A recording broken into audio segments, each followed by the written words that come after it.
बिस्मिल्लाहिर्रहमानिर्रहीम। अस्सलाम वालेकुम नाज़रीन, आप यूट्यूब चैनल देख रहे हैं। मैं इमरान खान हूँ। सबसे पहले जो इमरान खान साहब का ट्वीट है, ये बड़े लंबे अरसे के बाद इतना तफसीली ट्वीट इमरान खान साहब का बाहर आया। और ये जो ट्वीट है, ये 3 ट्वीट्स के ऊपर उनकी पूरी तहरीर आई है, क्योंकि इमरान खान साहब की फैमिली वहाँ पर मौजूद थी, कुछ जर्नलिस्ट भी वहाँ मौजूद थे, वकला भी मौजूद थे, और एक समात है जो बड़ी लंबी चली है। अब उस समात में इमरान खान साहब ने जो जो बातें की, वो सारी फिर रिपोर्ट की गई उनके ट्विटर अकाउंट के ज़रिए से। इमरान खान साहब ने जो ट्वीट किया, ये बड़ा इंपॉर्टेंट है। इसमें बहुत सारी अहम चीज़ें हैं और कुछ अहम हदायत भी हैं जो इमरान खान साहब ने दी हैं, और ये उन्हें बड़े अरसे के बाद मौका मिला कि वो इतनी तफसील के साथ बात करें। रात गए ये ट्वीट जो है, ये मंजर आम पे आए। इसके 3 हिस्से हैं, क्योंकि एक मरतबा में इतनी लंबी तहरीर लिखी नहीं जा सकती ट्विटर पर। तो इमरान खान साहब ने क्या कहा, ज़रा ये गौर से सुनिएगा। इसमें आपको पूरा मंजरनामा नज़र आ जाएगा कि इमरान खान साहब कहाँ लेकर जाना चाहते हैं तहरीक को, सिचुएशन को, और वो क्या देख रहे हैं इस वक्त, वो किस सिचुएशन में है। वो ये कहते हैं जी, कॉमनवेल्थ की 8 फरवरी के इलेक्शन पर जो रिपोर्ट लीक हुई है, उसने भी इंतखाबी धांधली का पोल खोल दिया कि कैसे बेशर्मी और डिटाई से हमारा मैंडेट चोरी किया गया। कॉमनवेल्थ के मुताबिक ये रिपोर्ट पहले ही सरकारी सतह पर हुकूमत पाकिस्तान को दे दी गई थी, मगर यहाँ सिकंदर सुल्तान राजा जैसे बेज़मीर लोग हैं जिन्होंने इंतखाबी चोरी की सहूलतकारी समेत उस पर पर्दा डालने में भी भरपूर किरदार अदा किया। पाकिस्तान में वोट चोरी का कानून सख्त है और ऐसा करने पर आर्टिकल 6 का नफाज होता है। याद रखें, गद्दारी का मुकदमा है ये, और गद्दारी की सज़ा पाकिस्तान के अंदर फिर वो आप जानते हैं, ये हाई ट्रिजन केस है, बड़ा केस है, आर्टिकल 6। लेकिन मुल्क में इस वक्त आसिम ला के सिवा सब कानून ख़त्म हो चुके हैं। यहाँ पर लियाकत चट्टा जैसे लोग काबिल तहसीन हैं जिन्होंने अपने ओहदे पर ज़मीर की आवाज़ को तरजीह दी। इस चोरी के बाद अवाम का कत्लेआम किया गया और 26वीं आईनी तरमीम की गई। इस तरमीम के खिलाफ भी जिन जजेस ने आवाज़ बुलंद की, वो तारीफ़ के काबिल हैं। धांधली पर कायम हुकूमत को कानूनी तौर पर कबूल करने का वक्त अब ख़त्म हो चुका है, इसीलिए सेनेट और पार्लिमानी कमेटियों से इस्तीफ़े दे दिए गए हैं।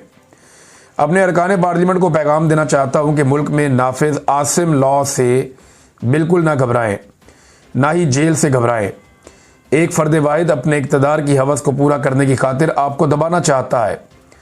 आप जितना इनसे डरेंगे, ये उतना ही आपको दबाएंगे।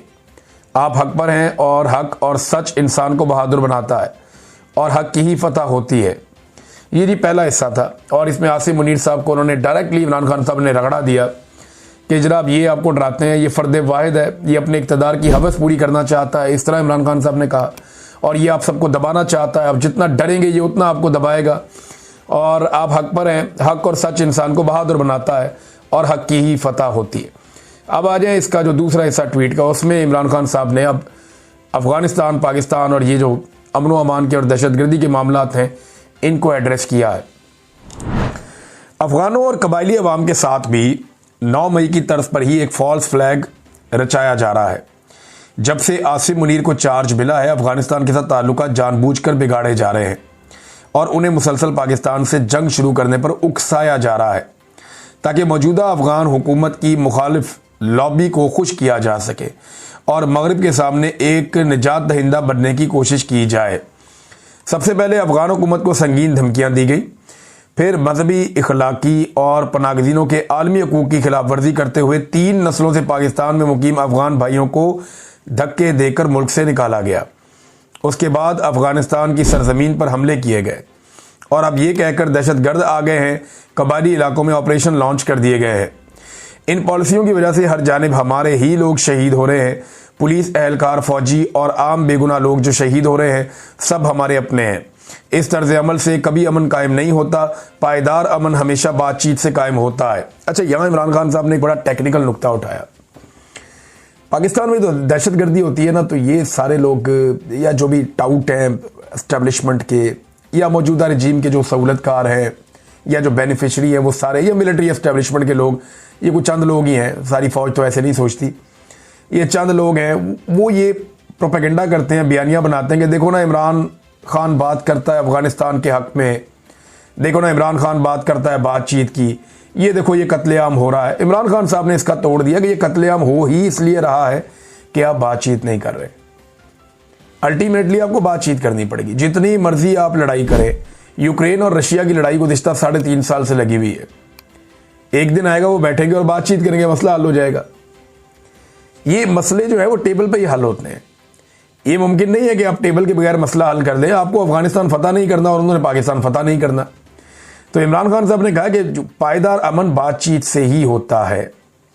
अब अफगानिस्तान और कबायली इलाकों में अमन के क़याम के लिए 3 फरीकों को साथ लेकर चलना नागुज़ीर है।